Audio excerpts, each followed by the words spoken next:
Hello there and welcome. I'm Ole Brygger and today I'm going to build something more simple. I'm gonna make some cliffs out of this scrap foam. I got it from a gun range and it is full of bullet holes. This is not to capture bullets but to capture some of the fragments that will be thrown back at you. So why don't we just get started?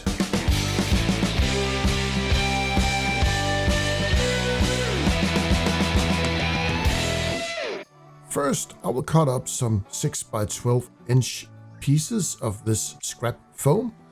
I will use them as the base, and this is going to be some sort of a modular build, so I can make different configuration for each setup.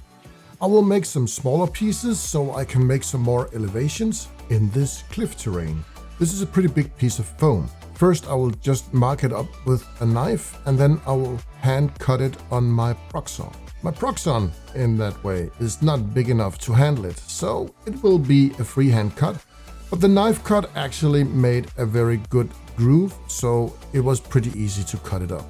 And then I made a marking for my 6-inch cut, and then I could flip the foam over and use my fence to cut it straight. The thickness of this foam board is 4 centimeters. That's approximately 1.5 inch. Now I have 4 pieces of 6 by 12 and 4 smaller pieces that are 2 by 12. So I can make this as a background and some elevation to the build. I will leave one straight edge on the foam, and then I will use my handheld foam cutter to make the cliff structure on the 3 other sides. We still have some bullet holes in the foam, and some of them I will try to cut away and just make some more structure in the cliffs. All the rest of the bullet holes I will use some drywall filler to fill it up. Instead of using spatula tools, I just put on a pair of gloves, and then I just put it on my finger and spread it out and put it in the holes. I was going to sand it down anyway, but the disadvantage of using this drywall filler is that it has to dry up for almost 24 hours, so I had to wait 1 day. But I really like the way it sands down, and that's why I'm using this product. All the pieces are now sanded up, but I have to remove all the dust. So the vacuum cleaner had to see some action too. To give everything some more texture, I spread out some glue and put on some Army Painter scenery sand.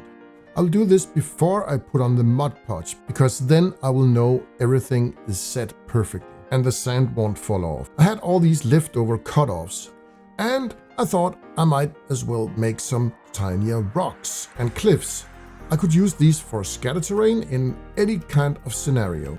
I just had to wait another day for the drywall filler to set, but they ended up looking like the rest of the build. I made a new batch of Mod Podge, paint and water, but it wasn't black enough, so I used this black ink just to give it a bit more color. And then I just started to brush it on. I started to use some baking paper as protection for my tabletop work table. And it also have this advantage: when I'm setting the Mod Podge for drying, it won't stick to the table. I'll use this Vallejo German Panzer Grey. It's not totally black, it has a green tint to it, and I really like to use this as a base color for cliffs. To give it a bit more mossy look, I used this bronze green in my airbrush just on top of all the surfaces. I'll use these Army Painter Air. They come in triads, so there's 3 different colors in one set. It is a base color that is dark, a mid-tone and a highlight. And to give the top of the cliffs a bit more earthy look, I use these brown Army Painter Air. Some burnt umber craft paint will be dry brushed on all the sand I applied earlier. And finally I will dry brush on some gray craft paint to give it some more highlights. This is where all the cliffs will come to life. A brush, some glue, a lot of different kinds of tufts, some flocking for dirt, some rocks or gravel, and some grass flocking. This is what we need to make the topping on all our cliffs. First I will pour up some glue, spread it out with a brush, put on some brown flocking as dirt, then some green stuff, some rubble, and finally some tufts. Then I will spray it with some glue This is just ordinary PVA glue mixed with water. And I just couldn't help it. I just broke in another piece of my scrap foam and just used the same procedure as all the others to make some more cliff bricks.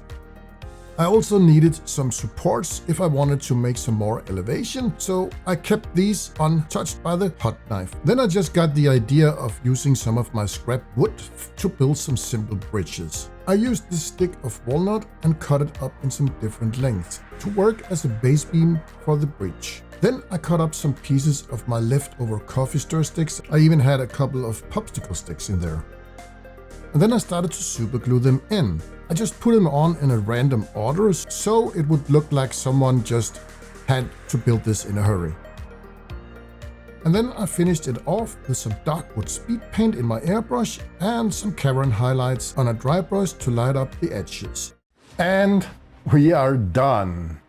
This project took a bit less than a week. I originally estimated it to be built over a couple of days just because of the dry times of Mod Podge and the drywall fillings. I really like how it turned out. In the beginning, I actually thought the 4 bigger parts were enough, and then I just felt like, oh, I need some smaller scatter terrain, and then I broke in another piece of foam just to make some more complicated cliffs. And right now, it seems like our heroes is coming in from the seaside, and the lighthouse has been occupied by some dwarves.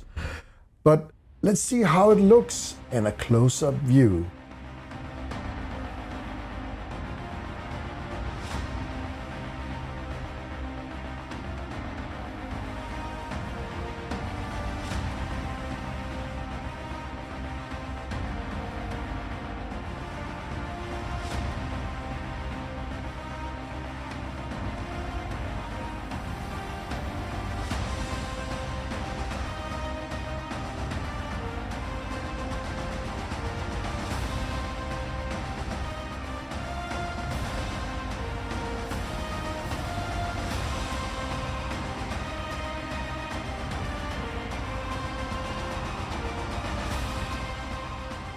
Thank you so much for watching this to the end. I really appreciate you being here.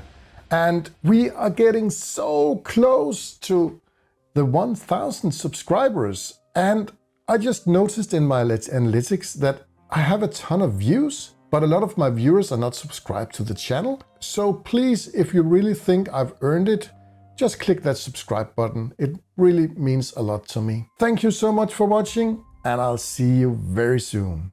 Goodbye for now.